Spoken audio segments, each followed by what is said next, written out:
Buenas noches, chicos. Vamos a comenzar con nuestra tercer clase. Esta clase se denomina Principios Rectores de los Derechos Humanos. Aquí en esta clase vamos a abordar los principales puntos o los principales pilares que se manejan en los derechos humanos, los cuales fueron los que dieron pie para todos los derechos humanos o todas las garantías constitucionales que se marcan en nuestra Carta Magna. El objetivo de esta clase, el objetivo de esta materia es comprender los principios rectores que guían la interpretación y aplicación de los derechos humanos. Bueno, como ya hemos venido hablando, los derechos humanos son inherentes, son intransferibles, son intercambiables y no se pueden rentar ni alquilar.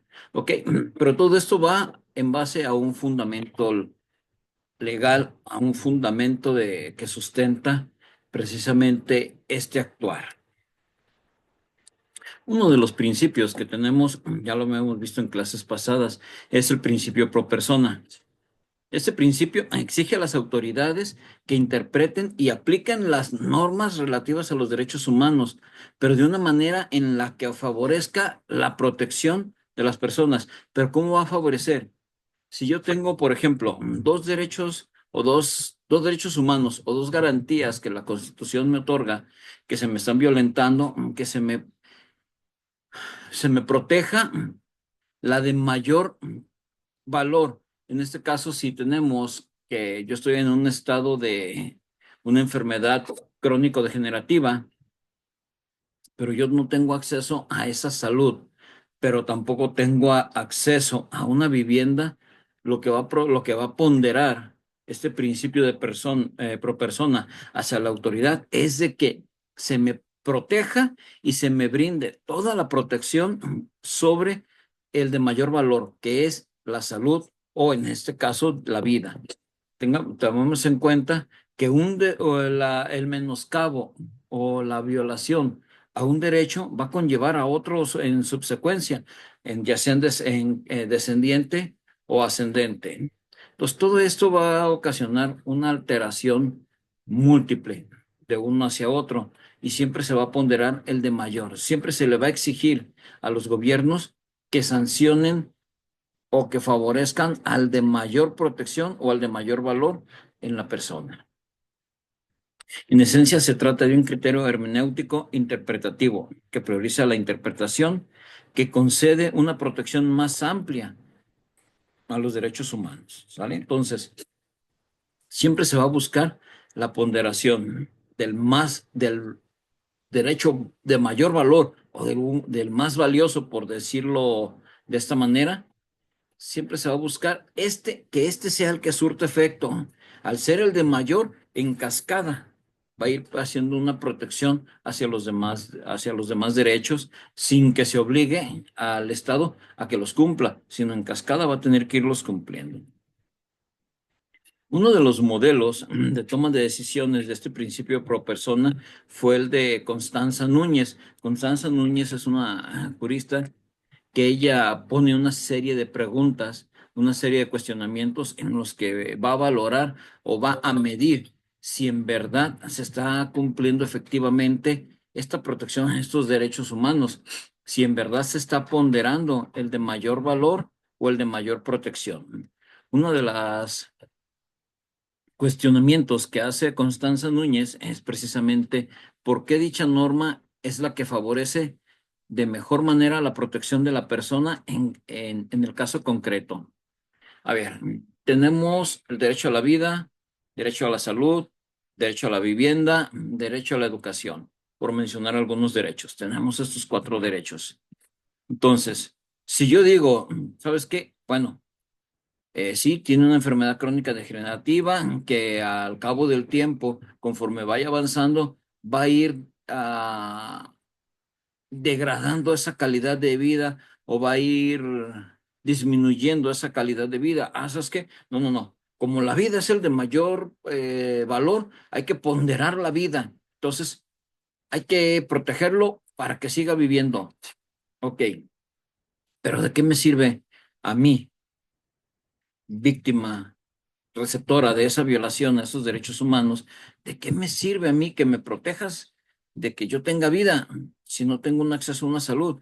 Entonces, si tú proteges mi vida, me tienes que proteger automáticamente la salud. Entonces, en cascada se va a ir. Si yo estoy protegido o tengo acceso a la salud, entonces voy a tener una mejor calidad de vida.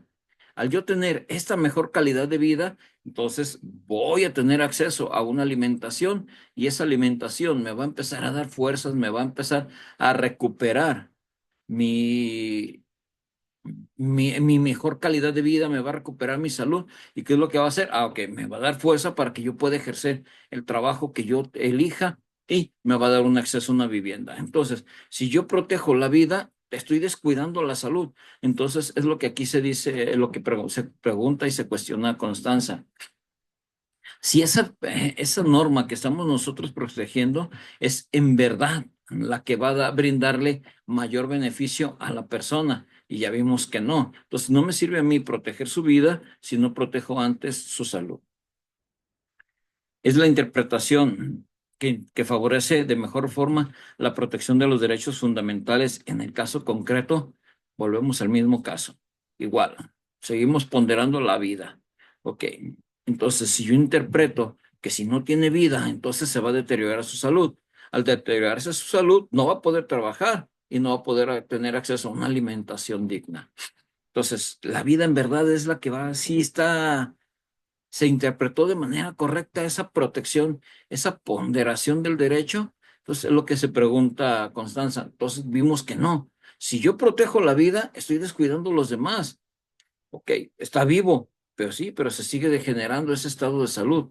Entonces, no me va a servir que si yo tengo mi salud, estos otros derechos vayan haciendo esto. Si está vivo, pero no tiene salud, ya perdió. Entonces, no me sirve que quede vivo si va a quedar en un estado vegetativo, va a quedar en una postrada en una cama. Entonces, la familia es la que va a ir sufriendo y al ir sufriendo, los ahorros o el dinero que se tenga, la situación económica va a irse degradando o degenerando cada vez más. Entonces, no es la verdad en la interpretación correcta ni la que favorece de mejor manera. Otro de los cuestionamientos que se hace Constanza es la decisión de restringir de menor manera los derechos en juego. No podemos restringir derechos a excepción de casos donde sean casos de guerra o una situación en la que en verdad esté en riesgo no solo los derechos del individuo, sino los derechos de toda la población o de toda la nación. Entonces no podemos restringirle. De momento sí va a tener una restricción, pero es una restricción involuntaria, porque al no tener salud, lógico, no puede trabajar, no va a poder tener una vida adecuada, una vida digna. Entonces, vamos a ir restringiendo involuntaria, o él mismo, la persona, se va a ir restringiendo voluntariamente o involuntariamente estos derechos. ¿Qué es lo que va a suceder? Si yo empiezo a brindarle ese apoyo a la salud, va a ir mejorando su calidad de vida y estos derechos que estaban restringidos o que no los podía el Estado proteger en cascada y de manera adjunta, los va a ir acompañando hasta volverlos a restablecer y tenerlos a la par y que estén todos de una manera conjunta. Entonces, esto es los cuestionamientos que nos debemos hacer a la hora de que se está brindando, de que el Estado está brindando esa protección de los derechos humanos hacia las víctimas. Mi decisión considera el objeto y fin por el cual están creadas las normas sobre los derechos fundamentales. Si el objetivo que yo estoy llevando a cabo o la autoridad está llevando a cabo, si es conforme a la finalidad por la cual están creadas las normas, adelante. Si no, entonces vamos a cuestionarlo. Vamos a cuestionar a esa autoridad y qué es lo que va a suceder. Entonces, si aquí no me estás cumpliendo con tu deber como Estado, vamos a regresar aquí. A ver, ¿qué norma es la que va a favorecer de mejor manera? Y vamos a retornar y vamos a continuar haciendo un ciclo hasta que encontremos la mejor norma que favorezca a la persona, si la interpretación fue la favorable, si esa decisión no restringe ningún derecho y si esa decisión está considerada en base al objeto y finalidad. Si es sí, entonces vamos a ir avanzando y vamos a ir dando esta protección a ese principio pro persona. Siempre ir en beneficio o en favorecimiento de la persona a la cual le fueron violentados o del individuo que le fueron violentados estas garantías. Otro de los preceptos que dentro del principio pro persona se manejan es la preferencia normativa. Nos dicen que si hay muchas leyes que se apliquen a una misma situación, se va a elegir la de mayor protección. La Constitución Política maneja unas protecciones a esos derechos humanos. La Declaración Universal maneja otra protección o una protección un poquito más amplia que que la Constitución de Política de los Estados Unidos Mexicanos. Pero el Tratado Internacional nos dice que va a brindar una mayor protección debido a tal o cual circunstancia, en tal o cual situación. Entonces, ¿qué es lo que va a hacer? El Estado va a irse a ese tratado internacional y va a verificar si esa es la normativa que mejor aplica y da mayor protección. Entonces, yo la invoco y la jalo. Y es donde yo voy a empezar a dar esa protección o esa preferencia normativa hacia los individuos, hacia las personas a las cuales les fueron violentados sus derechos humanos. Entonces, esto se va a referir. Voy a buscar dentro de mi catálogo de normas cuáles son las nacionales, las estatales, nacionales o internacionales que me puedan ayudar y voy a ver cuál tiene mayor protección y es la que voy a invocar para trabajar o para proteger.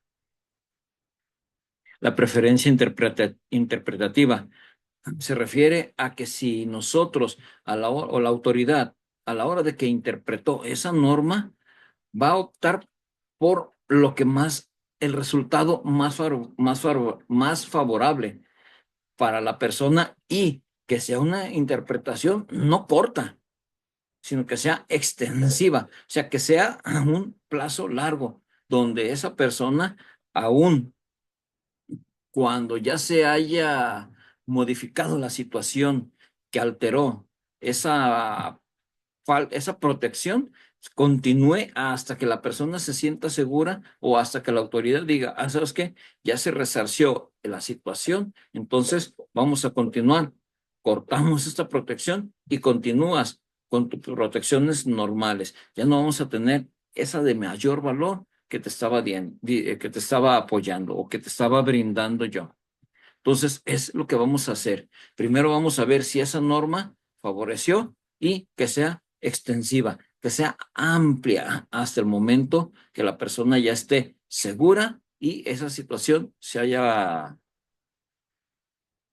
quitado, esa vulnerabilidad desaparezca.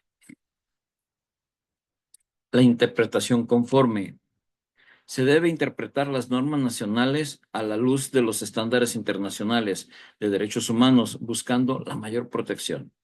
Yo tengo mis normas dentro de los primeros 29 artículos de la Constitución, pero estos artículos, estos derechos humanos que la Constitución me brinda, no quiere decir que se van a quedar ahí. No, tenemos que sacarlos, a ver, muéstralos, enséñalos, dalos a conocer, promuévelos, pero a la par de los estándares internacionales. Si el estándar internacional me dice que la persona tiene libertad de tránsito en todo el territorio nacional y no se le pedirá ni se le hará ningún cuestionamiento al entrar y salir del país o al entrar y salir de un estado y regresar a su domicilio, entonces es la protección que yo voy a brindar conforme a estos estándares y buscando la mayor protección. Si hay una situación en la que la persona se sienta vulnerada de que, ¿sabes qué? Pues yo fui a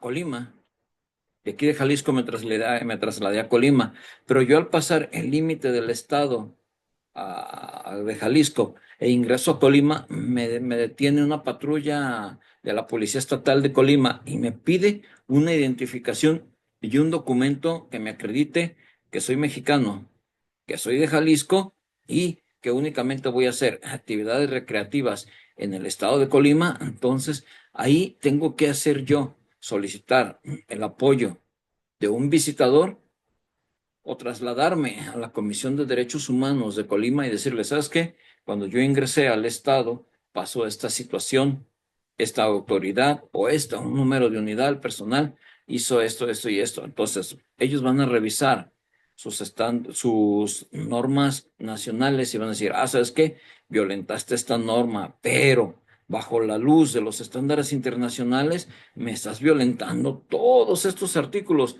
Entonces, todo esto es lo que yo voy a hacer para darte una mayor protección. A ver, Estado, tus policías me están violentando derechos nacionales e internacionales de la persona. A ver, entonces, ¿qué vamos a hacer? Te voy a solicitar o te voy a emitir una recomendación para que le digas a tus policías que se abstengan de hacer este tipo de situaciones o de lo contrario se les sancionará. Por desgracia, las quejas o las resoluciones que emiten las comisiones nacionales, las comisiones estatales, son de carácter voluntario y están expensas a que la autoridad quiera o no aceptarlas. Yo la recibo, la queja, recibo la resolución. Ok, recibida. Pero ella decidirá si toma las acciones que le marca la comisión para sancionar a los elementos o lo desecha o lo deja a un lado y la autoridad sanciona conforme ellos crean conveniente bajo sus propias leyes y reglamentos. Entonces, aquí es lo que vamos a buscar siempre. Si el Estado no me protege o las normativas nacionales no me protegen, me voy a ir a los estándares internacionales. Voy a buscar esa protección o esa seguridad más allá de los controles de convencionalidad. Todas las autoridades deben evaluar si sus actos y normas son compatibles con la Convención Americana sobre Derechos Humanos y su jurisprudencia. Si yo, autoridad, Policía Estatal de Jalisco, tengo dentro de mis reglamentos internos, dentro de mis lineamientos internos, un código de ética, y ese código de ética me marca unas ciertas protecciones, unas ciertas características que yo como servidor público debo hacer valer y respetar, pero se queda muy corta o ni siquiera alcanza a igualarse a las protecciones que brinda lo que es la Comisión Estatal y la Comisión Nacional, así como la Convención Americana de los Derechos Humanos. Entonces, yo lo que tengo que hacer es, Estado, elevarme, reformar y elevar mis códigos de ética y mis códigos de moralidad y código de bando y buen gobierno, donde marco esas sanciones al no respetar esos derechos humanos, los tengo que subir a la categoría de estos organismos, de estos estándares, para que sean compatibles y sean idénticos o similares y se trabaje a la par, que sean de acuerdo a la convención. Por eso maneja el control de convencionalidad, que sean de acuerdo a todas las convenciones y tratados que ha estado firmando el Estado mexicano con la Convención Americana y la Convención Interamericana de los Derechos Humanos.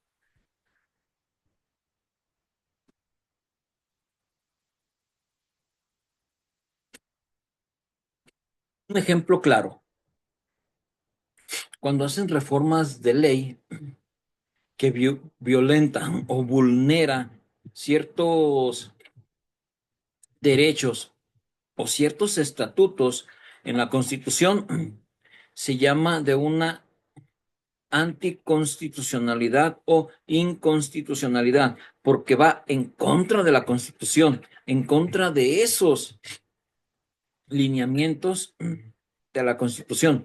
Pero cuando yo hago una modificación a una ley donde van inmersos muchos derechos humanos y no están de acuerdo a esta convención americana, a esta convención interamericana o a esa Corte Interamericana de Derechos Humanos, estoy hablando de que se hizo una reforma inconvencional que no va con las convenciones o va contra las convenciones de los derechos humanos o las convenciones de los estatutos de Ginebra, de los estatutos de Kioto. O sea, todo esto es lo que vamos a ver. Cuando va en contra de una convención, de unos acuerdos convencionales, entonces le vamos a llamar que es inconvencional.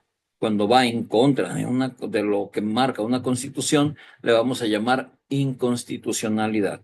Entonces, aquí vamos a manejar bien claro eso, que yo las modificaciones que haga y que todos como autoridad, los actos que manejen o que ellos establezcan vayan de acuerdo a las convenciones y estén a la par, estén controlados junto con esas o que sean compatibles junto con esas convenciones. Ni que estén más arriba ni que estén más abajo. Porque si esta convención maneja unos estándares aquí, pero acá arriba me dice, con lo que veíamos la clase pasada, la quinta y sexta generación aún no están aprobadas, pero si yo en mis estatutos pongo que se respetará los derechos y también se velará y se le dará oportunidad de un trabajo igualitario a las personas genéticamente modificadas o que cuenten con algún tipo de organismo o aparato cibernético humanoide, se le dará esa protección y se le brindará igual característica a un humano nacido. Entonces, estamos más arriba cuando la convención todavía no lo trata, ni siquiera lo ha puesto a discusión o a debate. Entonces, no conviene, tampoco debemos estar acá, debemos estar siempre compatibles, lo que yo haga con lo que ellos hacen, que no haya estas discrepancias. El principio pro persona busca asegurar que las normas relativas a los derechos humanos se interpreten y apliquen de manera que siempre se beneficie a las personas, otorgándoles la máxima protección posible. Lo que venimos hablando, que les vengo hablando diapositivas atrás, siempre se va a ponderar con el principio pro persona, siempre que sea la mayor protección o el mayor blindaje, por así decirlo, a la persona o a las personas a las cuales se les haya violentado esos derechos humanos. En el caso de los 43 de los 43 estudiantes de Ayotzinapa, se trató y se le brindó esa protección a la familia de blindarlos con este principio pro persona, porque ahí hubo una múltiple y una multivariable violación a los derechos humanos, porque estamos hablando que fue el derecho a la seguridad, el derecho a la vida, el derecho al libre tránsito, el derecho al acceso a la justicia. Pues, si se fijan cómo ha sido una múltiple violación, se les brindó por parte de la Comisión Nacional, de la Comisión y de la Corte, de la Convención Interamericana, se invocó este principio pro persona y se le dijo al Estado mexicano, tú debes proteger a los familiares de las víctimas o a las víctimas indirectas, los debes proteger bajo este principio pro persona, dándoles el mayor alcance posible en esa protección, haciéndote tú responsable de subsanar y reparar el daño que como gobierno tuviste responsabilidad porque iban a un mitin de parte del gobierno, o más bien iban a un mitin en contra del gobierno, pero al intervenir autoridades o al intervenir patrullas oficiales de las policías estatales y municipales, ya es bajo responsabilidad de la autoridad, es bajo responsabilidad del gobierno. Entonces, el gobierno es un corresponsable de estos hechos. Entonces, es por lo que la Corte Interamericana sentencia y sanciona al Estado mexicano para que brinde esa protección y blinde a estos familiares que como lo hemos visto hasta ahorita, no lo ha hecho y no lo ha sabido hacer. Otro de los principios fundamentales es la universalidad. Este principio nos dice que todos los seres humanos, sin hacer distinción de religión, raza, género, creencia, nacionalidad, todos tienen derechos humanos sin excepción alguna. Sean nacidos aquí en México, sean nacidos en España, Italia, Francia, en cualquier parte del mundo. Estos derechos no están centrados única y exclusivamente a un punto geográfico, a una nación o a una comunidad. Estos son de carácter mundial, de carácter universal. Entonces, todos tenemos esa esa titularidad de nuestros derechos. A nosotros somos los titulares, pero al gobierno le corresponde la tutela de esos derechos, o lo que se dice, ellos van a ser los responsables de brindarnos esa protección, de decir, yo te voy a proteger tu derecho a la vida. Jurídicamente se le nombra así, tutelar. Ellos van a ser los que van a tutelar mis derechos o van a proteger y brindarme esa seguridad. Que si yo soy una persona en la cual, por cuestiones de mi trabajo, ando a deshoras de la noche o altas horas de la noche en la calle, porque no hay servicio de transporte, no hay medios de transporte hacia mi domicilio, y me tengo que trasladar a pie, entonces él está obligado a brindarme esa protección, pero no como yo crea. Yo voy a decir, es que yo salgo de mi casa y creo que una patrulla me vaya siguiendo o que un policía me acompañe. No, el deber del gobierno es brindar seguridad, brindar esa seguridad pública en la que las unidades tienen que andar en ciertos horarios, en ciertas zonas y realizar recorridos de vigilancia constantes. Pero ¿qué es lo que pasa? Falta personal, no hay unidades o a veces son tan extensas las áreas que no nos alcanzamos, no nos damos abasto o la autoridad no se da abasto para hacer ese recorrido y brindar la seguridad. Cuando yo me encontraba como elemento operativo dentro de la Policía del Estado, yo tenía un polígono de vigilancia. Ese polígono de vigilancia abarcaba desde antes de que acá en Guadalajara no se hiciera paso peatonal, lo que es Avenida Alcalde. Yo cubría desde Avenida Alcalde y La Paz hasta La Paz y Américas. De La Paz y Américas, circulando por Américas hasta Hidalgo y Américas, y de ahí bajar otra vez a Hidalgo y Alcalde. Estamos hablando de un cuadrante, de un polígono aproximadamente de unos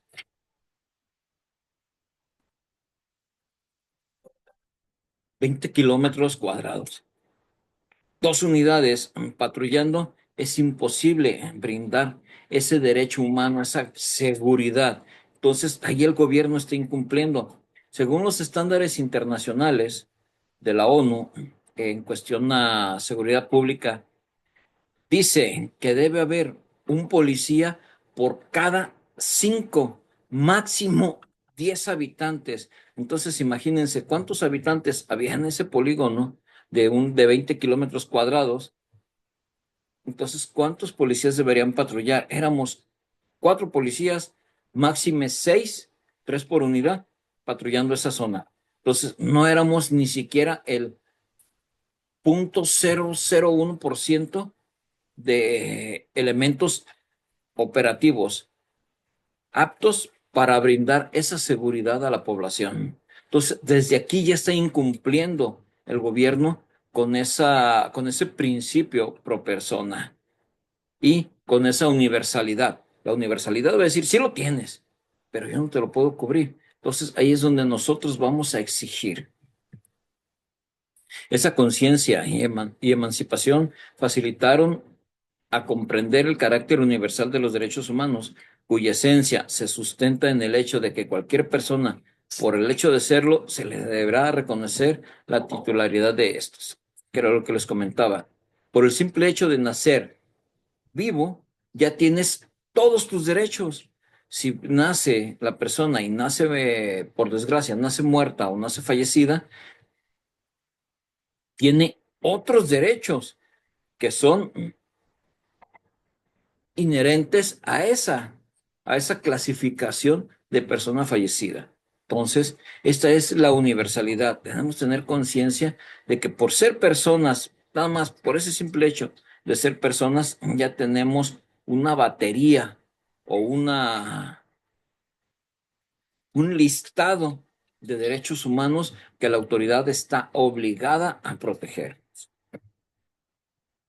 Estos derechos son exigibles por todos los seres humanos en cualquier contexto político, jurídico, social, cultural, espacial y temporal. En espacial no me refiero o no nos referimos, no se refiere la Convención Americana de los Derechos Humanos o la Declaratoria Universal de los Derechos Humanos a que sea en el universo, en la luna. No, se refiere a un espacio geográfico, a un espacio territorial. Entonces, a esto nos vamos a referir en casi todo lo que es este módulo de derechos humanos. Vamos a ver eso, es muy repetitivo, universalidad, inherentes, indivisibles, todas estas características que tienen estos derechos humanos. Vamos a tener, como ya lo vimos, derechos políticos, jurídicos, sociales, culturales, educativos, económicos. Entonces, todo esto lo vamos a ir haciendo una conjunción y lo vamos a ir juntando. Los derechos humanos son inherentes a la persona y su vigencia no está determinada por reconocimiento o concesiones del Estado o por otros factores culturales, jurídicos o políticos.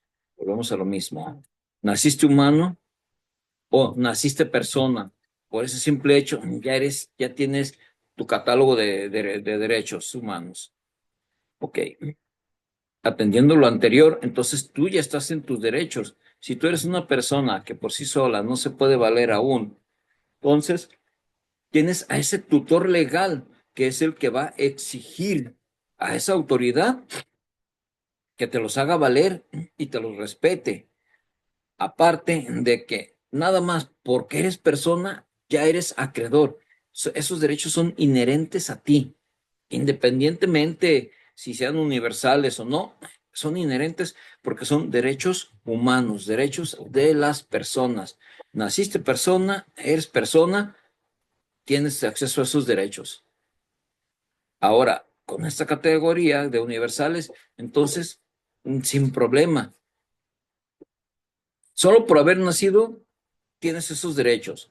Y esos derechos son inherentes a las personas. Entonces, por haber nacido y nacido humano, ya tienes esa elevación categórica de que se te puede respetar. Así hayas nacido en una comunidad birrárica, en una comunidad huichol, en una comunidad purépecha, hayas nacido en una sociedad económicamente pudiente, en una sociedad económicamente baja, independientemente de tu estatus social o en lo que te ubiques. Estos derechos te competen y ya. Y la autoridad no puede, o más bien, no debe violentarlos.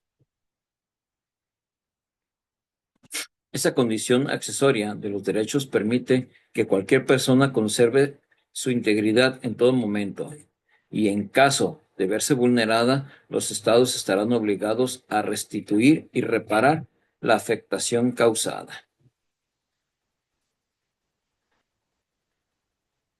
Ok, ¿qué es lo que les he venido diciendo y lo que hemos venido platicando? Desde un inicio vimos esa característica de principio pro persona. Aquí es donde se nos marca. En la Constitución de Política de los Estados Unidos Mexicanos nos marca que ese principio pro persona se encuentra en el artículo primero. Permítanme tantito.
Ahora sí, perdón. Están tocando la puerta. Ok, entonces, atendiendo el principio pro persona, nos dice que se debe ponderar y se debe valorar cuál es la ley o la norma que mejor me proteja. Entonces, ¿quién está obligado a hacer valer estos derechos? El Estado. Entonces, el Estado va a ser el responsable y el garante de que estos derechos se cumplan. Si alguna autoridad, alguna otra persona violentó y vulneró esos derechos humanos que me pertenecían, entonces la autoridad se va a tener que hacer responsable de restituir mi condición y repararla. ¿Cómo? Si yo fui víctima de un atropello, derivado de ese atropello, por una persona que iba manejando en estado de ebriedad, de manera imprudente, me atropella. Resultado de ese atropello, yo sufro lesiones donde me deja imposibilitada una pierna o sufro la amputación de una pierna, pero yo soy el sustento de mi casa. Yo soy padre de familia, yo trabajo y yo soy el que les lleva ese dinero, el sustento, el alimento. Ya no puedo por cuestiones de cómo me encuentro, me voy a retrasar un poco en retornar a una vida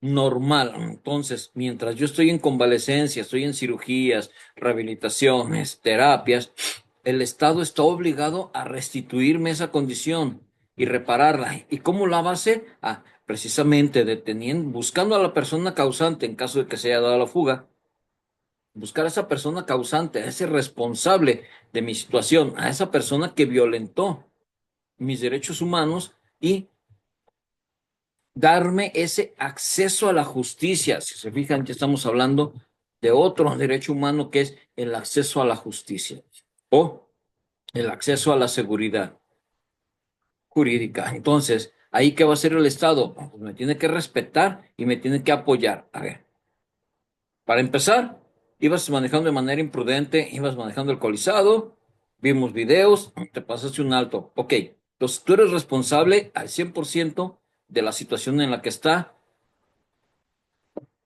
Juan Pérez. Entonces tienes que reparar el daño. Por lo pronto, mientras se te sanciona o se te imputa un delito, vas a tener que estar pagando esas sesiones terapéuticas, ese medicamento, vas a tener que aportar para el sustento de la familia. Y es como él está tratando, o el gobierno, las autoridades están tratando de restituir una condición que por un descuido de otra persona yo perdí. Pues ya se lleva todo a juicio, sale vinculado a proceso y tiene una condena, tiene una sentencia condenatoria. Ah, entonces el juez, ¿qué es lo que va a hacer? Va a solicitar y va a sancionar o a sentenciar a tantos años de prisión y la reparación del daño por tanto. ¿Dónde voy a ver yo o en cuánto voy a valorar o evaluar yo los daños que presenta esta persona? Ah, precisamente en la Ley Federal del Trabajo nos marca cuánto vale una pierna, cuánto vale un dedo, nos da un valor aproximado de ciertas características o de ciertos elementos del cuerpo. Nos va a decir, ah, pero la pierna derecha, tanto. Ah, pero que la pierna derecha es la fuerte. Ah, ok, entonces si es su pierna fuerte o su pierna dominante, entonces tanto. Ah, pero ¿sabes qué?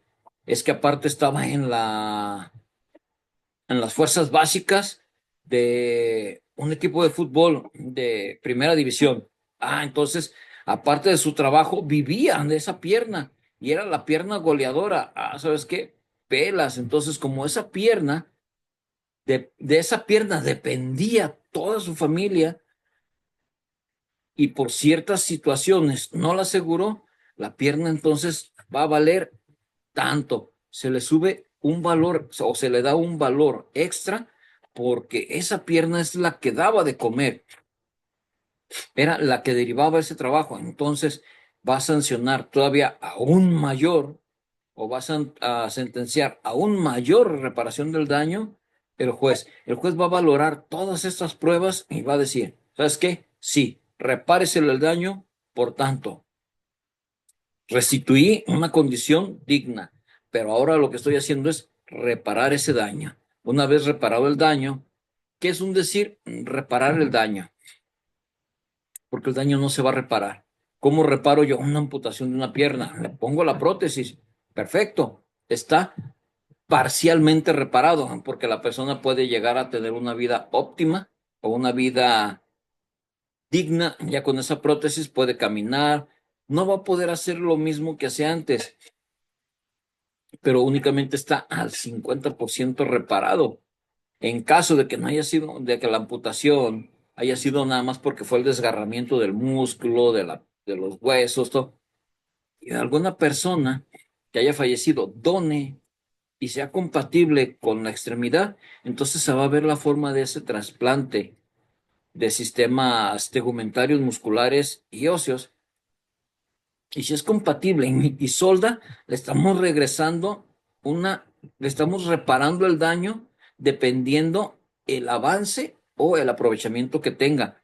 Si aprovechó, pero por cuestiones de nervios, todo esto, tuvo un menoscabo, el médico nos va a decir, ¿sabes qué? Pues sí tiene un avance, pero su movilidad quedó a un 80%. Entonces el daño se reparó a un 80% porque ya tiene una pierna funcional o parcialmente funcional. Entonces, ahí es donde el Estado está obligado a hacer. Si él no lo violentó, pero él sabe de otra persona que lo violentó, él está obligado y es el garante de decirle a otra persona, ¿sabes qué? Tú cometiste esto, tú violentaste ese derecho, a mí me interesa, o yo soy el que está el encargado de que se respeten, vente, lo agarro y se lo vas a hacer valer y tú mismo lo vas a reparar, tú lo vas a garantizar para que ese derecho se restituya y se repare. Entonces, esta es la parte de lo que el gobierno es el que está obligado a solicitar esa restitución y reparación, pero es precisamente a ese acceso a la justicia, a esa seguridad jurídica.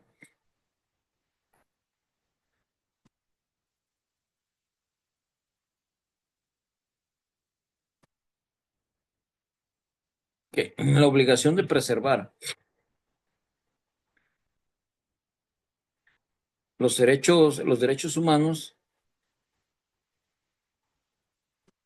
aquí me equivoqué, perdón, emana de su carácter supraestatal, por lo que toda autoridad está supeditada a hacer cumplir su vigencia y eficacia. De ahí que no exista justificación alguna para crear dentro de los estados medidas que restrinjan el goce, disfrute y titularidad de tales derechos a los individuos y colectividades.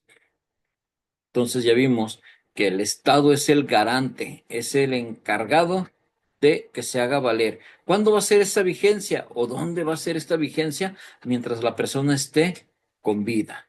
Mientras la persona esté viva, tiene sus derechos vigentes, como lo habíamos visto en la primera clase, aun cuando esté recluido o aun cuando esté en un centro de reclusión como persona privada de la libertad, tiene derechos y ahí la autoridad penitenciaria tiene la obligación de hacer valer esos derechos, de hacer cumplir o hacer valer precisamente esta vigencia y que sean eficaces, que no se violenten y que que no se le lleven,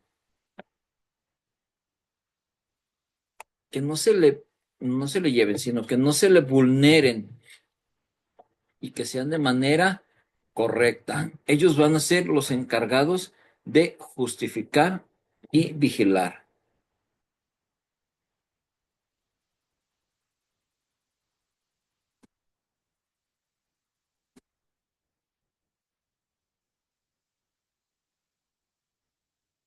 La universidad de los derechos, la universalidad de los derechos humanos está directamente relacionada con el concepto de persona, entendiéndola como fin y causa última de cualquier quehacer estatal, puesto que es la condición para la existencia de todos los derechos. Ok, pongo la pluma. Ok, dice, la universalidad de los derechos humanos va a estar directamente relacionada o se va a relacionar con la persona como fin y causa última. Entonces, si se fijan, la relación que tenemos, persona, derechos humanos, derechos de la persona universales, fin, inicio, fin, que va a ser mi causa. ¿Y cuál es mi causa? Precisamente la persona. ¿Ok? Entonces se fijan que es un círculo, es una correlación. El derecho humano es inherente a la persona. Esa persona va a ser inicio y fin, o causa y efecto. Y todo va a ir encadenado precisamente a ellos mismos, a que sean las personas las que tengan universalmente acceso a estos derechos por simplemente ser personas, por ser humanos, por haber nacido con estas condiciones o con estas características.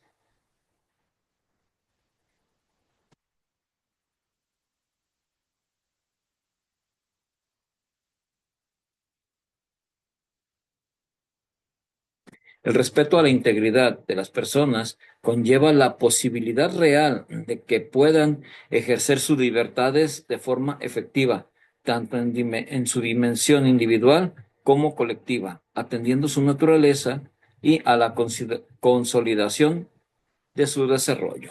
El Estado está obligado a respetar íntegramente todos estos derechos, a respetar a la persona como ente, pero no solo como persona, sino como colectividad también.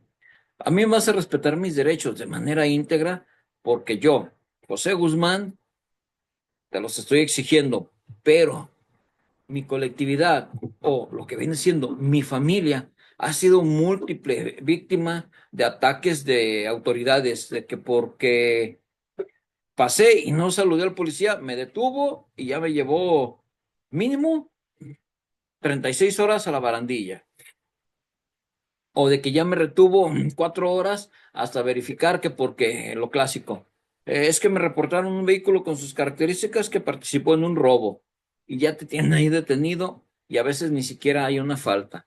Entonces, esto está obligado el gobierno a que yo ejerza mis libertades de forma efectiva y sin que el gobierno o sin que ninguna autoridad me coarte o me coaccione estas libertades, tanto para mí como para los que me rodean.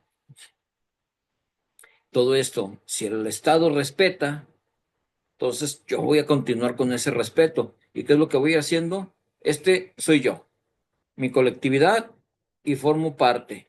Llega la autoridad, ¿qué es lo que va a hacer? Va a acoplarse y va a unir. Entonces va a formar ese círculo en el que se está haciendo un respeto, una dimensión y una naturaleza de consolidación de sus derechos humanos para un desarrollo óptimo y un desarrollo integral de toda de esta persona y de la comunidad o de la colectividad. El principio de universalidad de los derechos humanos no puede estar sujeto a ningún tipo de restricción, ya que de inmediato se provocaría una afectación a la condición de igualdad y no discriminación que debe interpretar a favor de toda persona. Si se fijan, la universalidad es general, es solo por el hecho de haber nacido vivo y haber nacido como persona, yo ya tengo esos derechos. Nadie me los va a poder restringir, porque si me dicen,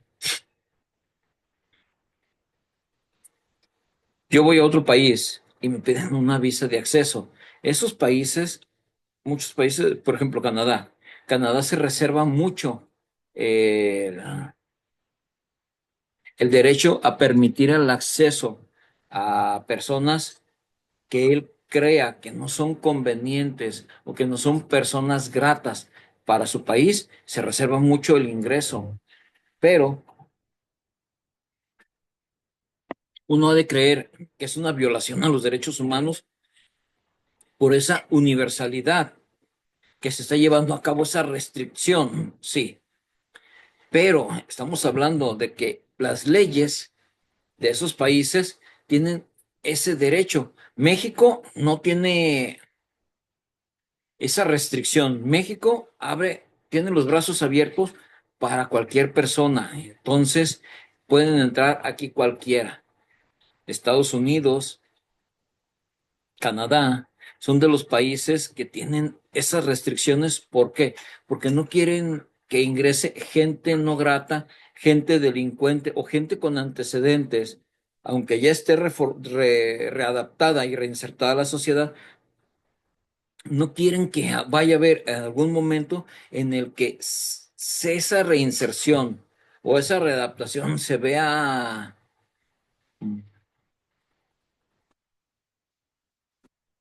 vulnerada o alterada y vaya a cometer delitos allá. Entonces, ¿qué es lo que hacen? ¿Sabes qué? Permíteme, yo me estoy reservando el derecho. Puedo ir a la comisión, a la corte y decir, ¿sabes qué? Es que me negó el acceso. Yo tengo libertad de tránsito por cuestión de mis derechos humanos. Sí, pero no te va a permitir el ingreso porque él determina que no eres una persona apta para llegar a su país por cuestiones de seguridad, por cuestiones de que algo vio, de que no es factible a que tú estés allá. Si es de la nada, sí interviene derechos humanos, la corte y empieza a verificar. Pero si te detectaron que llevabas mínimas porciones de algún medicamento o algún estupefaciente o algo, entonces una de dos, o te detienen o te dicen, ¿sabes qué? Regrésate, mañana tomas el vuelo y te vas de regreso. Y ellos mismos pagan el vuelo para que regreses, porque no te van a dejar entrar y quedas vetado porque quisiste cometer algo, aunque tú no lo viste como eso, o las leyes de tu país no lo ven como delito, en ese estado sí hay leyes que no son compatibles o que no son similares y es lo que protegen ellos, que tú no vayas a ingresar a sus fronteras cometiendo un ilícito, porque si ingresas a sus fronteras cometiendo un ilícito, ¿qué se espera ya estando dentro? Pues son las restricciones que ponen las patrullas fronterizas o los guardias fronterizos en cuestión a esto. No están discriminando, pero tampoco están dando una igualdad. Entonces, estamos así. Y como son puntos fronterizos, son líneas medias, entonces sí, así como que queda un poco vago y ambiguo el concepto de bueno y malo. Ahí estaría bien platicar con los ombudsman y ver cómo ellos manejan o cómo ellos están concebiendo esta idea, esta mentalidad de los ingresos en las fronteras por ciertas situaciones de este tipo. La interdependencia. Este principio me dice que todos los derechos están conectados entre sí. Cada uno va a ir con el otro. Volvemos a lo mismo. Yo tengo derecho a la vida. Ok, tienes derecho a la vida, pero si estás enfermo, no tienes acceso a una salud pública, no tienes acceso a alimentación y no tienes acceso a un trabajo digno. Entonces, ¿qué va a pasar con ese derecho a la vida? Se va a ir viendo menoscabado y se va a ir viendo vulnerado, porque estos tres están siendo alterados, estos tres no se están cumpliendo como debe llevar y se están desencadenando en este. Todos son complementarios uno del otro. Entonces, si yo no tengo salud, va a llegar el momento en el que yo no tengo vida. Si yo no como o no tengo una buena alimentación, va a llegar el momento en el que yo no voy a tener una buena salud y no voy a tener vida. Si no tengo una vivienda mínimo indispensable que me dé una vida digna, entonces si no tengo una vida digna, no voy a tener una salud, una vivienda digna, posiblemente no voy a tener una salud digna, no voy a tener una alimentación digna y eso va a conllevar con una vida digna. Entonces se fijan cómo va uno, otro, otro, y se van entrelazando y se van concatenando uno con el otro. De esto es lo que nos habla esa interdependencia, que todos van a estar conectados y uno va a depender del otro. Y si uno no funciona, el otro, por consiguiente, se va a ir degradando o no va a funcionar. Si no hay salud, no hay vida. Si no hay alimentación, no hay salud. Si no hay trabajo, no hay alimentación. Y si no hay alimentación, no hay salud. Y si no hay salud, no hay vida. Entonces, es como se va a ir concatenando y se van a ir relacionando. Todos son complementarios uno del otro. La violación de un derecho afecta a otros. La protección de uno constituye en la protección de los demás. Yo soy un organismo de derechos humanos, independiente. Tengo una casa de recogida o un albergue. Yo al llegar empiezo a hacer mis patrullajes o mis rondines y encuentro una persona en situación de calle donde la veo pues demacrada, casi en huesos, muy delgada, delgada, delgada. Lo abordo, pongo a platicar, a ver qué sucede. No, pues sabes qué es que yo padezco esto, no he comido y pues me siento mal. ¿Qué es lo que voy a hacer? Yo le voy a dar acceso momentáneo, pero le voy a decir, a ver, gobierno, ¿qué estás haciendo en tus políticas públicas para ayudar a este tipo de personas, a personas en situación de calle y enfermas, que son un grupo vulnerable más dentro de todos los grupos vulnerables que hay en el Estado, a consecuencia de que tú no estás garantizando esos derechos humanos? Vienen los programas, ¿sabes qué? Que hay un programa social, trasládalo a tal albergue y en base a ese programa del sistema DIF, vamos a incorporarlo y darle esa readaptación o esa restitución de estos derechos. Lo empiezan a alimentar, que está enfermo, lo empiezan a medicar, lo empiezan a dar atención y va a ir, su vida va a ir aumentando, va a ir incrementando esa dignidad, ese modo honesto o digno, perdón, va a ir aumentando. ¿Y qué nos va a llevar? Que esa persona en 3, 6 meses va a ser una persona 100% activa, va a ser una persona trabajadora que posteriormente me va a apoyar a mí en el albergue, o si no me apoya, al menos él ya se movió, se salió, ya encontró dónde vivir, dónde trabajar. Entonces, esto es, ya vimos cómo uno va a afectar a los otros. Y si yo lo apoyo y uno lo protejo, de ahí se van a ir protegiendo todos los demás derechos. Esto es lo que nos dice o de lo que nos habla esa interdependencia, esa correlación que hay entre uno y otro derecho. Muestra el papel fundamental que tiene la vigencia y eficacia de un derecho humano para el ejercicio de uno u otros derechos humanos. Lo mismo que el anterior.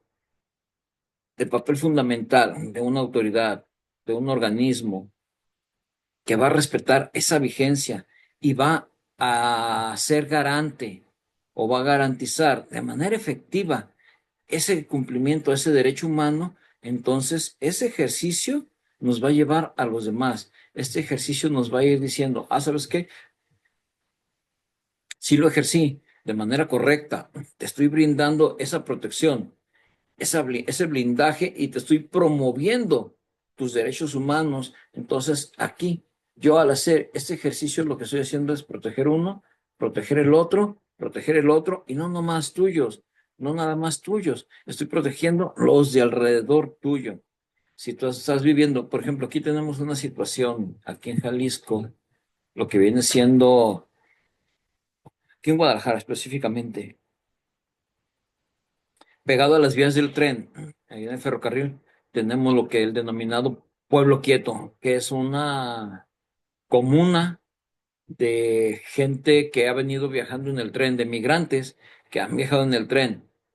Se les acabó el dinero y ya no pudieron seguirse moviendo, seguir su traslado hacia el vecino país del norte. Entonces, ¿qué es lo que hacen? Empiezan a hacer campamentos. Ese Pueblo Quieto es un campamento a las orillas de las vías, donde si yo hago valer los derechos de ciertas personas, tengo que estar y estar obligado a hacer valer el de toda esa comunidad, simplemente por el hecho de, no le hace que sean venezolanos, salvadoreños, haitianos, de donde sean, pero son personas, son humanos y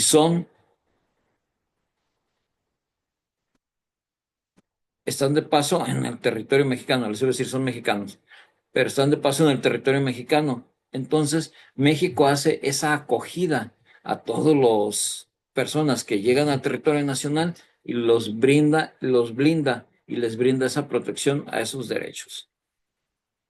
En la medida que un derecho sea garantizado de forma óptima, traerá como consecuencia que los demás también se vean tutelados. Si yo respeto el derecho a la alimentación de esas personas y armo brigadas y voy y les llevo comida, entonces yo al respetar o garantizarles ese derecho a la alimentación de una manera óptima, ¿qué es lo que voy a hacer? Voy a mejorar su calidad de vida, voy a mejorar su calidad, este, productiva, voy a ser gente productiva y va a conseguir un trabajo para seguirse manteniendo o continuar con su tránsito.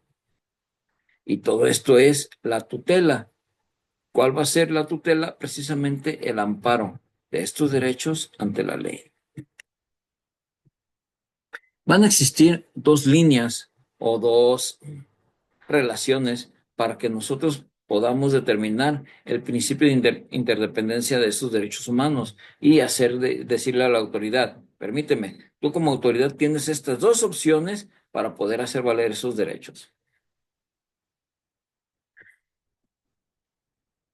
Y una es que un derecho siempre va a depender de otros derechos para poder existir. Derecho a la vida, bueno, derecho a la salud va a depender del derecho a la vida. Derecho a la alimentación va a depender del derecho al trabajo o va a estar correlacionado. Derecho a la alimentación va a estar relacionado con derecho a la salud. Entonces, se fijan cómo se van hilando. Cada uno depende o está correlacionado con otro. Dos derechos o un grupo de derechos son mutuamente dependientes para su realización. Derecho a la salud, derecho a la alimentación. Derecho a la vida, derecho al trabajo. Si se fijan, van juntos y es siempre. Si yo tengo derecho al trabajo, voy a tener derecho a la vida. Si yo tengo derecho a la alimentación, voy a tener derecho a la salud. Y se fijan cómo se enlazaron. Cuando un derecho humano es vulnerado en razón de su condición de interdependencia, provoca un detrimento en la vigencia de los otros derechos. Eso ya se los había explicado. También ya lo habíamos visto. Si yo vulnero un derecho, por ejemplo, el derecho a la salud, no le doy acceso a ningún tipo de servicio de salud. Entonces, su calidad de vida se va a ir degradando, va a ir cambiando, va a irse viendo afectado. Entonces, yo aquí estoy haciendo una cascada o estoy afectando en detrimento este derecho que iba junto con el otro. Dicha afectación no es uniforme, sino que varía dependiendo de cuáles derechos se ven involucrados, así como el contexto en el que se dieron los derechos que produjeron dicha vulneración. A ver, dice, no varía dependiendo de cuáles derechos sean involucrados. Si yo digo que yo le voy a vulnerar a Juan Pérez su derecho a la vida, Entonces, sí va a ir en contra y sí va a haber una afectación a otro derecho.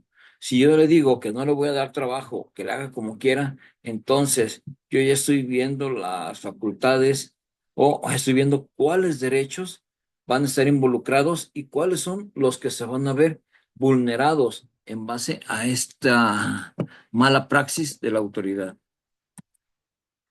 Es de suma importancia que el Estado advierta la interdependencia existente entre los derechos humanos y cómo esa relación puede verse quebrantada si no se conoce y dimensiona correctamente. Si yo tengo una persona privada de la libertad, la tengo detenida en el centro penitenciario y no le doy comida, lo tengo castigado porque era una persona revoltosa, una persona problemática y lo tengo castigado. ¿Sabes qué? Tú no vas a comer. Ah, ok. Va a haber gente que por X situación se va a llegar a él, va a ser muy allegada. ¿Qué es lo que van a hacer? Ah, ok. Entonces lo estás quebrantando. Perfecto. Entonces nosotros como compañeros de ellos nos vamos a poner en el mismo plan y vamos a hacer una huelga de hambre. Entonces, ¿qué es lo que va a pasar? Que lo que se va a hacer es que esa interdependencia que existe entre derechos va a verse violentada en toda esa dimensión, en toda esa relación con los demás internos y se van a ver estas vulnerabilidades, se va a ver quebrantado este derecho que no se pudo brindar o proteger. Indivisibilidad.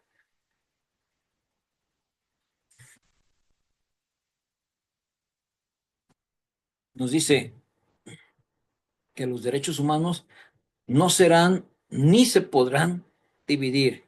Todos son juntos, los 20. Todas las garantías individuales, vamos a mencionar, vamos a decir cinco. Si yo tengo acceso a cinco garantías individuales, a cinco derechos humanos, no los voy a poder separar.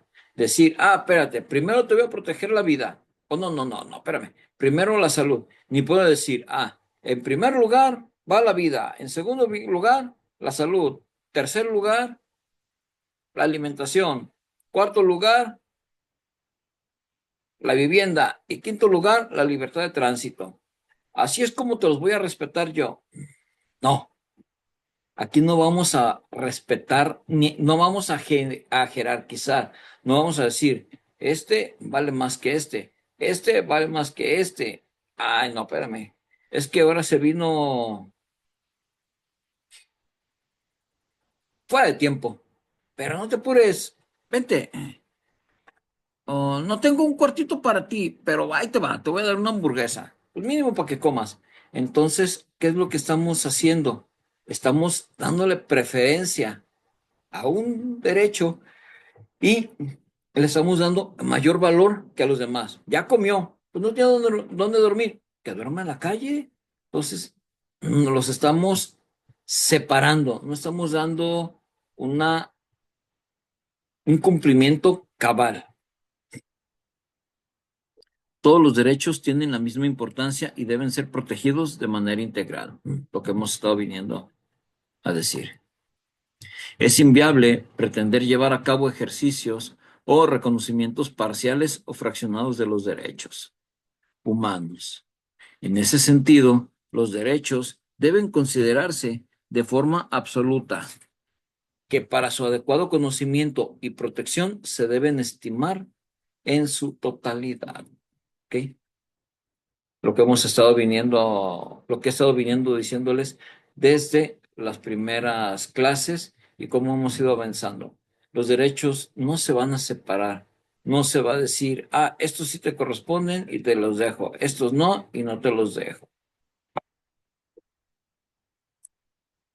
Los derechos humanos no pueden concebirse o tomarse como elementos aislados o separados, sino en conjunto, pues solo de esta forma resultan ser eficaces y en beneficio de la persona, lo que les había comentado.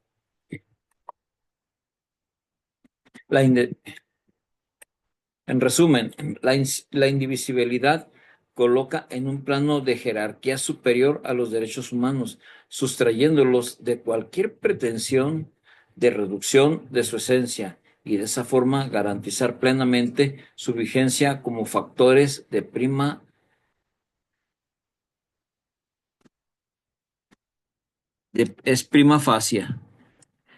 facie en todo orden jurídico, o que sean de orden importante o de primera vez. O sea, que siempre vayan a ser ponderados, que no se separen, que no se sustraigan de su contexto, que no se busque primero respetar uno, luego otro y luego otro. La progresividad. Este principio obliga a los estados a tomar medidas progresivas para alcanzar la plena realización de los derechos humanos. Entonces, aquí lo que nos dice es de que el Estado va a estar obligado y siempre va a hacer medidas o siempre va a hacer legislaciones o tiene que tomar en cuenta legislaciones para que esos derechos se cumplan, para que esos derechos se hagan valer, pero no decir, yo ya te los hice valer hasta aquí y aquí se van a quedar. No, tienes que ir progresivo. Si el ser humano avanza, los derechos humanos avanzan. Entonces, las leyes van a avanzar, van a ir creciendo, conforme vaya el progreso en la humanidad, se tiene que acoplar y tiene que haber progreso en esos derechos humanos. Aunque algunos derechos pueden ser de cumplimiento inmediato, otros requieren un proceso continuo de desarrollo y mejoramiento. Por ejemplo, en este sentido, ¿qué derechos entrarían que requieren de un proceso continuo y de desarrollo y mejoramiento? La salud, la vida, la vivienda. Se fijan cómo uno y otro van a ir aumentando, mientras que el derecho a la educación va a ir creciendo. Va a haber derechos que no se pueden acrecentar más. Llegan a un fin y ahí se van a quedar porque ya no hay cómo subir, ya no hay cómo darlos que sigan avanzando. Hay ciertos derechos humanos que por condición, sus condiciones, una vez que han sido reconocidos, requieren de una progresividad paulatina. Yo ya te reconocí a ti, Juan Pérez, el derecho a la vida, pero estoy viendo que tu derecho a la salud está menoscabado. Entonces, ¿qué voy a hacer yo? Yo voy a apoyarte y voy a hacer valer ese derecho a la salud, pero no porque ya te sientas bien, ya no tosiste, vais a decir, listo, ya me garantizó mi derecho, ahí nos vemos. No, yo tengo que ver que ya no vuelvas a recaer, que ya no te vaya a volver a pasar lo mismo nuevamente. Entonces, es eso a lo que se refiere. Hay ciertos derechos que por sus condiciones, una vez que han sido reconocidos, requieren de una progresividad paulatina para en lo que se hace su ejecución. Entonces, yo voy a tomar una medida provisional para yo hacerte valer tu salud, hacerte valer ese derecho a la salud y que vaya avanzando constantemente hasta la persona que se sienta bien, se desarrolle y diga, yo aquí de aquí para adelante me hago cargo solita. Todo derecho humano es sujeto a ser optimizado, aunque cuando su eficacia sea inmediata, puesto que el perfeccionamiento en su concreción es permanente, siempre en aras de preservar y fortalecer la esfera jurídica de las personas. Entonces, todo derecho humano va a ser óptimo o se va a buscar la forma de mejorarlo y de siempre tenerlo en un mejor estado o en una mejor condición o situación. Entonces, yo ya lo cumplí. No quiere decir que porque ya ahorita, pues, chin, estaba en peligro su vida y le dieron un balazo. Oh, pues ya lo llevé al hospital, ya lo curaron, ya la libré. No, no es inmediato. Tienes que ir perfeccionando. A ver, ¿qué le pasó? ¿Por qué le pasó? ¿Qué te hace falta? Avisarle a tus familiares, dame domicilio. Voy y les aviso. ¿Qué te hace falta? ¿Una comidita? Ah, perfecto, voy y te traigo una comidita. Pues esto es lo que se va a ir viendo aquí. Que no se queden ahí nada más. sino que vayan avanzando. Respetar.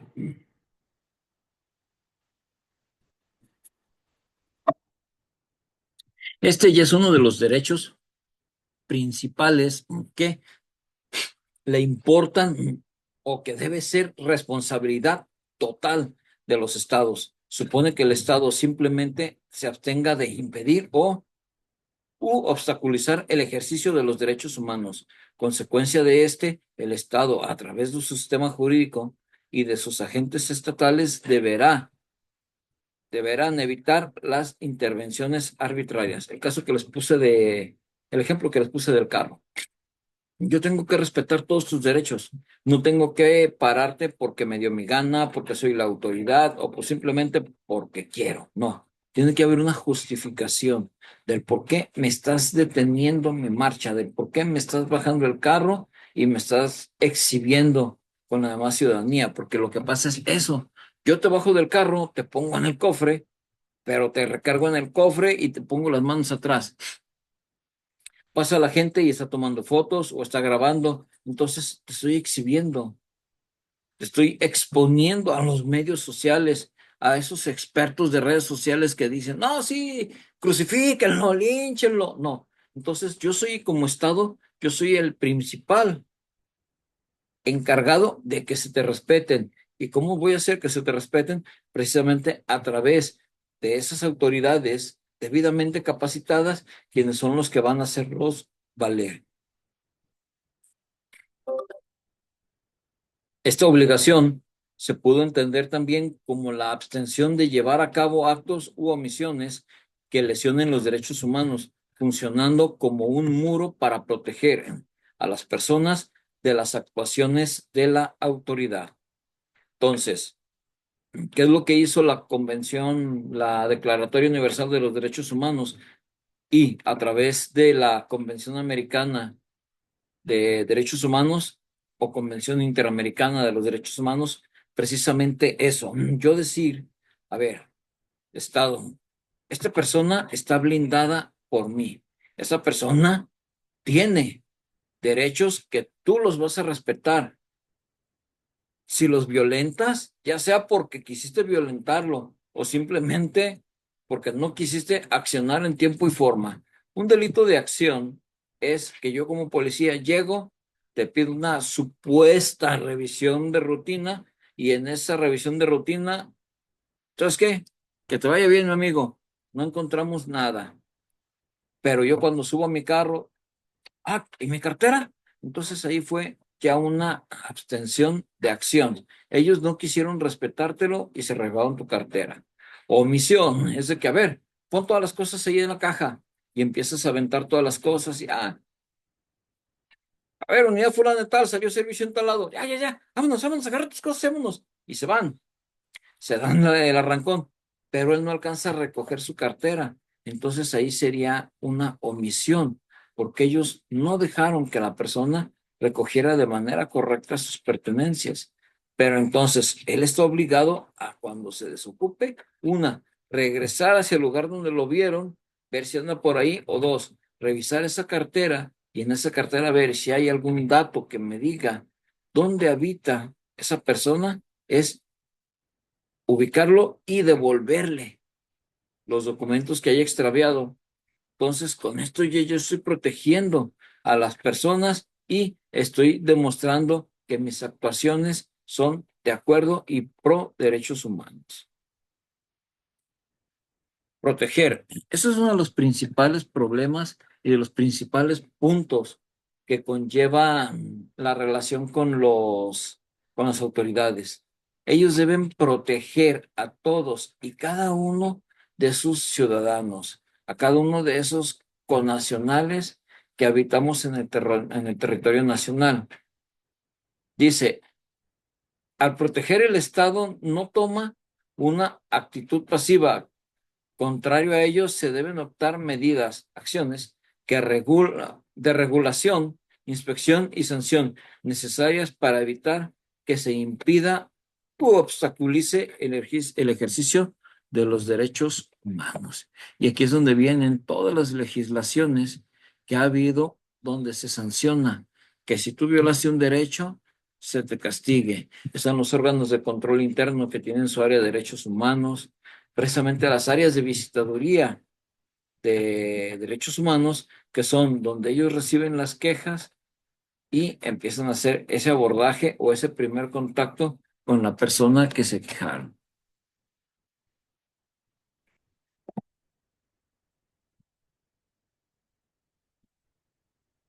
Pues sí, consiste en que los servidores públicos están obligados a adoptar las medidas necesarias para proteger tus derechos humanos, incluyendo la protección de violaciones a estos derechos que pueden llevar a cabo los particulares. Esto es, deben impedir que se violen los derechos humanos. Los casos de las desapariciones forzadas o las desapariciones cometidas por particulares. En la comisión de una desaparición cometida por particulares, tenemos esa violación secuencial y multifactorial de derechos humanos. Entonces, ahí el Estado está obligado a adoptar medidas para prevenir esas acciones, que una desaparición es muy difícil prevenirla, pero ¿cómo vamos a optar a tomar medidas o adoptar medidas necesarias para evitar la desaparición? Aumento patrullajes, aumento el número de elementos o aumento la ubicación de cámaras de video y voy a tener 100 a todas las horas del día y al 100% voy a tener a una persona analizando esas videocámaras, estar buscando en esa videocámara qué tanto hay que no haya visto yo para poder determinar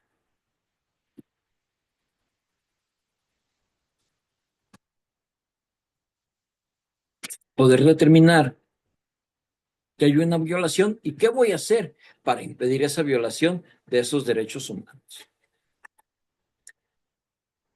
Garantizar. Esta es la principal acción o la principal función que tiene el Estado. Garantizar que todos los derechos humanos de las personas se cumplan al pie de la letra y bajo lo establecido en la Declaratoria Universal de los Derechos Humanos y en la Convención de San José de Costa Rica. El Pacto de Derechos Civiles, Sociales, Culturales y Políticos.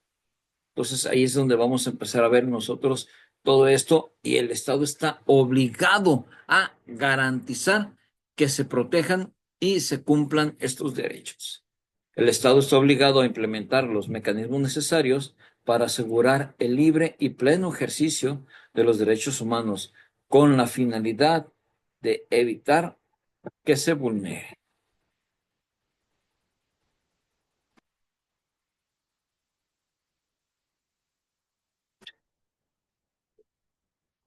Y por último, no más y no menos importante, es el de que el Estado promueva esos derechos humanos, que haga esas campañas de difusión en conjunto con las áreas de prevención del delito, en conjunto con las comisiones estatales de derechos humanos, que hagan programas de capacitación, que hagan programas donde la ciudadanía conozca qué derechos le corresponden y obliguen o les indiquen las obligaciones que tienen las autoridades para que ellos hagan valer esos derechos ante las autoridades y ante las demás personas o los organismos internacionales de protección. ¿Ok? Entonces, si se fijan, todo lo que estamos viendo, todo lo que se ha visto es enfocado a ciertas características.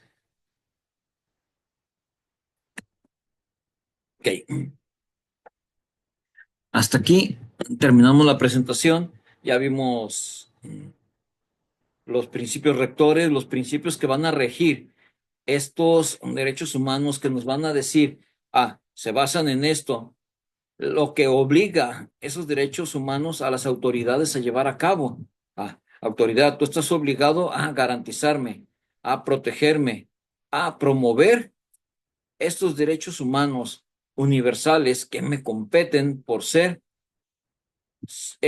simple hecho de ser una persona. Entonces, yo al ver esto, yo estoy en la mayor posibilidad y en la mayor posición de que si se me violentó, decirle a la autoridad, ¿sabes qué?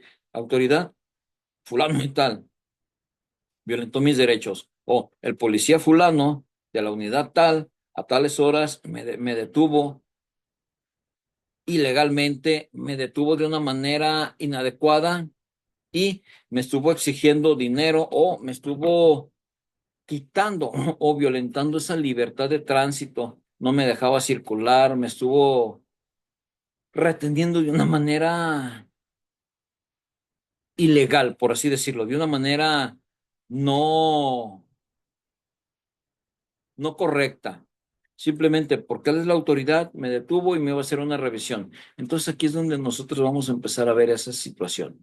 Yo voy al órgano interno de control y voy a poner mi queja contra esas autoridades que violentaron mis derechos. Y al yo tener esa queja, le voy a decir yo al Estado, ¿sabes qué? Estado, tú estás obligado porque tus elementos me violentaron de esta manera. Mis derechos humanos no me dejaron pasar, llegué tarde al trabajo y me regresaron, no pude trabajar. Yo ocupaba trabajar porque pues, hoy me iban a dar un bono por puntualidad y ya como no fui, ya no me dieron ese bono y ese bono lo voy a utilizar para comprar los medicamentos de una de mis hijas que está enferma. Entonces se fijan, libertad de tránsito, libertad de trabajo, eh, a recibir un sueldo a recibir una remuneración económica de acuerdo a mis obligaciones, funciones, capacidades de este trabajo y la salud. Se fijan cómo se fueron concatenando y fueron derivando uno de otro derecho y fueron menoscabando y violentando en manera secuencial todos estos derechos. Entonces, esto es lo que debemos observar cuando nosotros nos encontramos trabajando o nos encontramos en ejercicio de nuestras funciones, verificar que no estemos ni de manera voluntaria o involuntaria, ni de acción u omisión, estemos violentando esos derechos. Que si detenemos a una persona por un control preventivo, por un control provisional preventivo de seguridad, sepamos justificar ese acto de molestia y no ocasionemos lesiones a esos derechos humanos por el hecho de ser uniformados o de creer que estoy en mi derecho de poder violentarte o de poderte hacer esa revisión. Entonces hay que checar siempre, siempre esta situación. Entonces, hasta aquí terminamos la clase. Entonces, cualquier duda, pregunta, ya les proporcioné mi número, mándenme un mensaje y en lo personal se los, se los hago saber o disipamos estas dudas. Si quieren que se haga un grupo de WhatsApp, sin problema, me mandan sus números, hacemos el grupo y ahí pueden estar ustedes externando sus dudas y ahí se las contesto yo. Posiblemente sus dudas sean iguales o similares a las dudas de los demás y que por cuestiones de que no es que a mí me da vergüenza preguntar o por no irme muy tonto, no lo quiero hacer o irme mal, no lo quiero hacer, pero otro ya se animó y se aventuró y lo preguntó. Entonces, que esa duda de ustedes sirva posiblemente para aclarar o solucionar las dudas de los demás. Cualquier duda, oiga, maestro, que un caso práctico, igual, podemos subir al grupo un caso práctico o para la siguiente clase agotamos el tema pronto y dejamos una media hora y empezamos a ver casos prácticos donde nosotros estemos viendo cómo se lleva a cabo o cómo se da esta violación a los derechos humanos, en qué situaciones y en qué condiciones se puede solicitar esa restitución y esa reparación. ¿Ok? Entonces, si no hay dudas, no hay preguntas, quedo a sus órdenes y nos vemos la siguiente clase.